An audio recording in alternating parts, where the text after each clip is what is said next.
Okay, welcome to the Presuppositions of NLP. This is how to essentially look at life, people, problems, situations in a whole new empowering way. And it's a surefire way to have less stress in your life and to enjoy your life more, right? So, again, looking at everything in a whole new empowering way. And trust me, it'll change your life when you look at every situation from this perspective. Okay, so the first presupposition, and by the way, a presupposition is kind of like a linguistic assumption. It's convenient assumptions to look at life and people, places, things, problems differently. So think of them just as positive assumptions or assumptions that will change what you make something mean. And so it'll change everything about that, the meaning you give to something, if something bothers you or not, if something affects you negatively or positively, right? So by using these and adopting these, trust me, it'll literally will change your life as it has mine. First presupposition is respect for the other person's model of the world. So what you want, it's essentially, you could look at it as agreeing to disagree per se, right? Not that you'd always disagree, but respect for how someone views the world, right? We all have different growth, different education, different learning, different experiences, good and bad happening to us, right? So respect the other person's model of the world, the way they view the world, right? I have lots of best friends who we disagree on certain things, and that doesn't mean we can't be best friends. So have respect for their view of the world, their model of the world, because remember, people came from different situations, different places. And it doesn't mean they're wrong or doesn't mean you're wrong. What it means is just have respect for their view.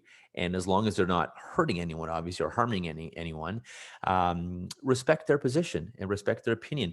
Obviously, we're not going to be compatible or have the same values with everyone. That's okay. However, we still need to have respect for people and the way they view things, the way their values, the way they literally view the world. And if you respect their view of the world, sure, you can give them your view, and sure, they can give you their view, but they need to respect your model of the world as well without convincing you that you're wrong. And you need to respect their model of the world without convincing them they're wrong. Because who knows? Who knows in the end truly who is quote unquote right or wrong, right?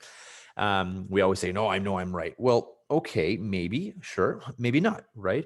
And even if you are, again, we still need to have respect for the other person's model of the world. The second one is resistance in someone is a sign of a lack of rapport and trust. And in the module on rapport, getting rapport, credibility, and trust, well, I mean, that's easy. Just use the tools that I have given you in there to create more credibility, create more rapport, create more trust, because you'll have dramatically a hundredfold less resistance with someone, whether you are working with them, whether you're trying to sell them something, get hired, convince someone of something, really achieve anything, get a discount, get a refund, anything. It's a sign of lack of rapport, lack of trust, lack of congruence between you. And so by changing this and going and just stopping and pausing, getting rapport, creating that likability in you from them, that trust, and the general feel good situation where there's almost like an equal feeling of mutual benefit and exchange, and again, feeling good about something or someone, and maybe even like them, or like they know you, you're going to get a hundredfold less resistance in someone. So again, resistance is a sign of lack of rapport and trust. So if you experience that in your work, your business, negotiating, trying to get a discount, trying to return something, whatever it is, create rapport and use the module I taught you on rapport. Next presupposition is that people are not their behaviors, right? Respect the person and accept that person, change the behavior. And this ties in together really well with the next one. Again, people not always do great things. Like some people obviously are doing things that are harmful, or once in a while do things that are harmful, or frequently do things that are harmful. Now, it doesn't mean you have to think that's right. It doesn't mean you have to agree with them.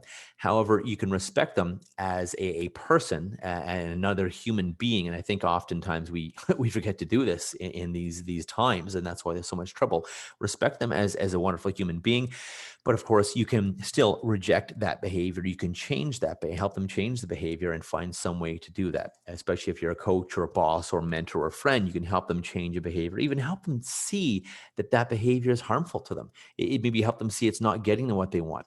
It's not helping them achieve what they want. In fact, it's doing the opposite. Help them see that, and you'll create a very, very strong relationship, whether it's an employee, whether it's a boss, whether it's a friend, colleague, customer, you name it, or even supplier or vendor, right? So people are not the behaviors, and this ties in with the next one as well, in that everyone is doing the best they can with the resources they have, whether it's mental, physical, anything, any resources they have, right? Everyone is doing the best they can. I mean, think of parents. There's no parenting 101, manual from life, right? Husbands and wives, everyone is doing the best with the resources they have available to them.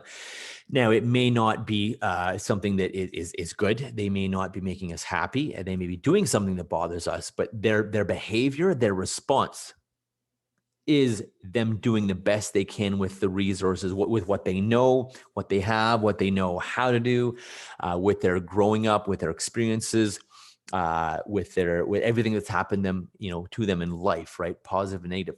So they're doing the best they can with the resources they have. And yes, very often people need different resources, or they need to be in a more resourceful state, or they need to just become more resourceful in order to change a behavior, especially again, one, if it's bothering you, right?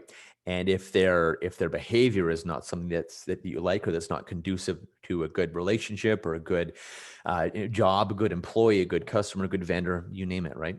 Everyone's doing the best they can with the resource they have. So again, respect the person and either and accept the person and change that behavior, or just even reject that behavior. I accept the person, I reject that behavior. And depending on your relationship, you may be able to help them change that. Next one is the map is not the territory. So the words we use are not necessarily the item they represent. And this is important as well to remember, because we may say one thing or one word and someone may take it as something different. For example, I could say the word chair, and, you could say, well, I want to buy a chair, and someone may say, well, here's a chair. Here's a little old wooden kind of stool with a bit of backing. And you're like, no, that's not the chair I want. I want like a big comfy chair. And then they bring you to maybe this big love seat. Let's say you're at a furniture store, and you're like, no, that's a love seat. That's not a chair. I want a big comfy chair. And so this is a fairly mundane way, but a concrete way of explaining that, again, the words we use are not necessarily the event or item they represent. Even different words in different languages mean different things as well. And some of them, believe it or not, can get us into trouble as well.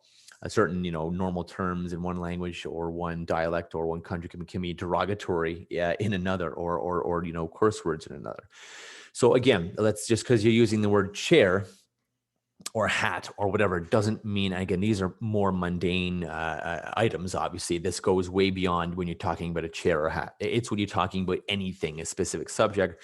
You just need to remember that sometimes our words for something, or the way we look at something, oh yeah, when I say chair or ladder or homework or cup, I mean this, but maybe someone means a mug, or means a champagne glass, or maybe they mean a wooden cup or a plastic cup or a tiny little shot glass, right? And this is important because we often get mad at other people. Someone said, I remember back in construction, someone said, pass me the big wrench. And so I passed them this, huge ginormous wrench. And apparently it had a specific name to it, because it's a super big wrench. And it's a king wrench or something.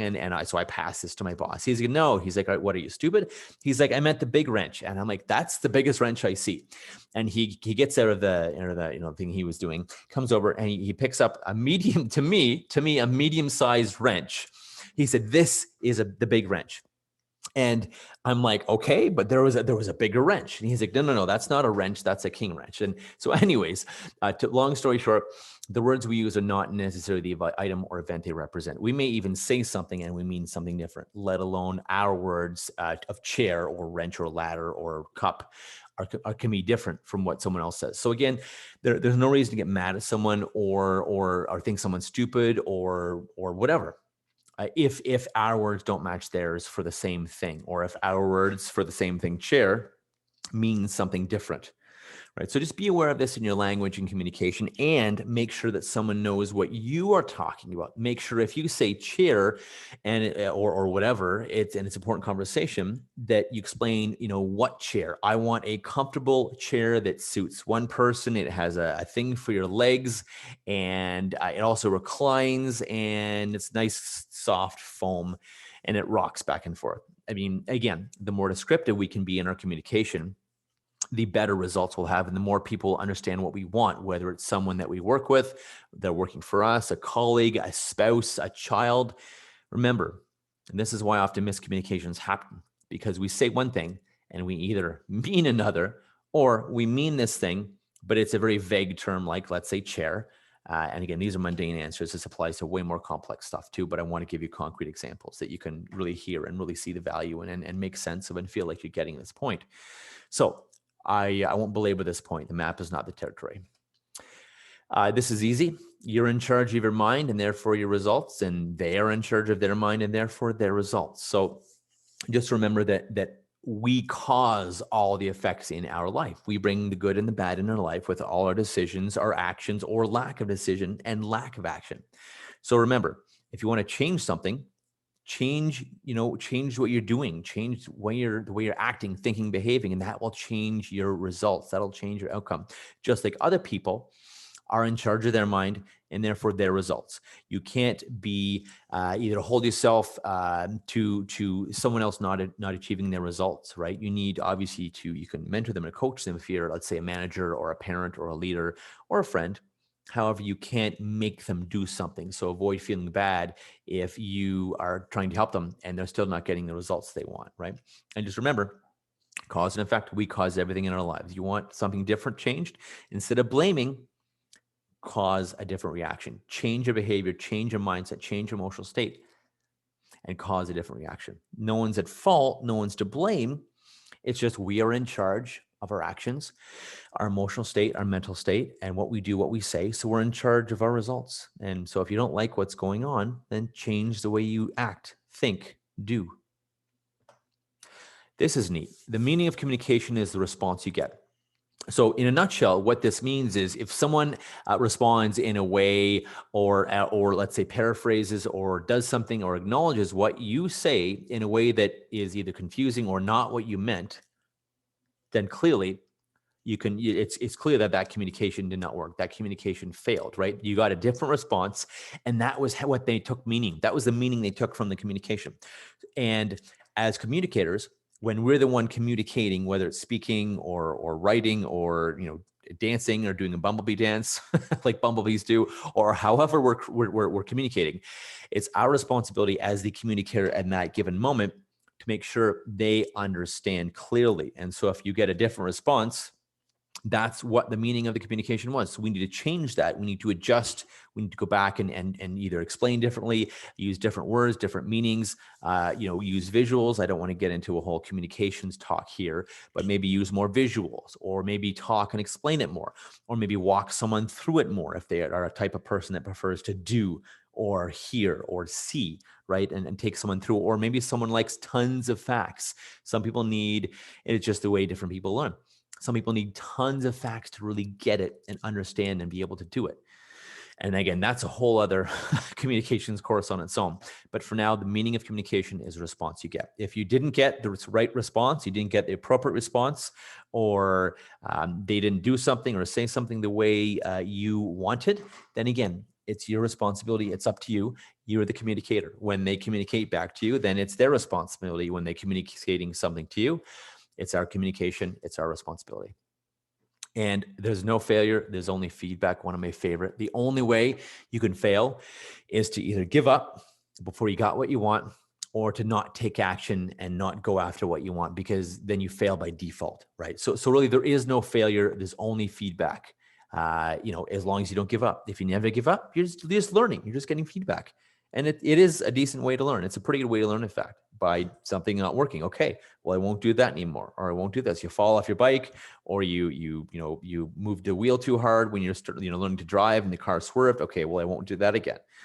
So remember, there's no failure. You've never ever failed at anything. You fell off a bike, You had a business failure, or a job failure, or get laid off, or something didn't work, a relationship failure. Again, I use failure with air quotes because there's no feedback, no failure. There's only feedback. There's only learning. There's only growth. Everything that didn't work out in our lives has made us grow. And if you want, write a list of something that, hey, okay, this happened. I don't know, I get divorced, or I flunked out of a certain college, or let's say I don't know, you got laid off. You could write down all the positive things that created for you, all the growth that created, how you better, faster, stronger, more resilient, smarter, how now you can do even better, be even better, help more people, make more money, be more fulfilled, be more happy. No failure, only feedback. So take all those things that happened to you in the past, and I'd encourage you, make some notes or make a chart for each major thing that happened to you and realize, wow, this is a blessing, not a curse, and turn that curse story into a blessing story. Thank goodness that happened because it allows me to do this. Thank goodness that happened because it allowed me to do that. I made a mistake and, showed too much of my books to the government, and they decided they wanted a little more of what my money was, and they wanted me to pay more taxes for some odd reason. That was a lesson to give them exactly what they need and nothing more, right? Give them exactly what they need versus, showing them everything I have to offer and letting them poke around and find all kinds of different things or their interpretation of, well, in our opinion, you need to pay more on this, when my accountant submitted the taxes. And again, we did it all up to code and up to books and up to the law. But apparently someone's interpretation was, well, no, you should, we need you to pay more taxes on this. Or their interpretation was, well, no, that's not really eligible for a tax discount or tax cut. So, you have to pay us back. So again, just as one example, right? And the law of requisite variety, the person or system with the most flexibility will control the situation, the interaction, or system, right? The situation or system or interaction. So be flexible instead of being like, no, this is my way and I'm not moving and I'm not being flexible and it's my way and this is the way it always is and this is the way it always does and this is the way I always do it.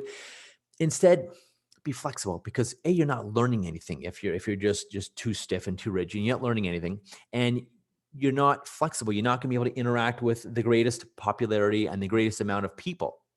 And the more flexible you are, the more people you help, the more people you serve, the better and more jobs you get hired, the more you get paid, the more you help people, and the more money you make. So if you want to make lots of money, be flexible. And it's nothing to do with not being yourself. Absolutely be yourself and be flexible. If someone wants to meet in person, meet in person. If someone talks loud, talk a little louder. If someone insists on doing things on the phone or taking things slower or faster or doing things a different way, or they learn a certain way, be flexible. If they want to, I don't know, be sold to, or they want you to do a presentation a certain way, be flexible for them. That's going to give you the greatest chance of winning and achieving what you want and having really a win-win for both of you, in fact. So flexibility. The person or system with the most flexibility will control that situation, that interaction, or that system. So be flexible. Avoid being rigid. Be very flexible, and you'll be surprised about how your own life is better. You're happier. Your interactions are better. Everything improves, and you'll probably make a lot more money. In fact, I can almost guarantee it. And that's it. I hope that's been enjoyable. Hope you learned a few things about how to live and how to interact with people that will make your entire life completely different. I promise you, you take and you adopt these principles and live by these principles as much as you can. And you will be really surprised, everyone, at how your life will change, how your relationships will change, your work, your job, your fulfillment, and how the amount of money you make will also change as well. Thanks. I'm James Robert Elliott.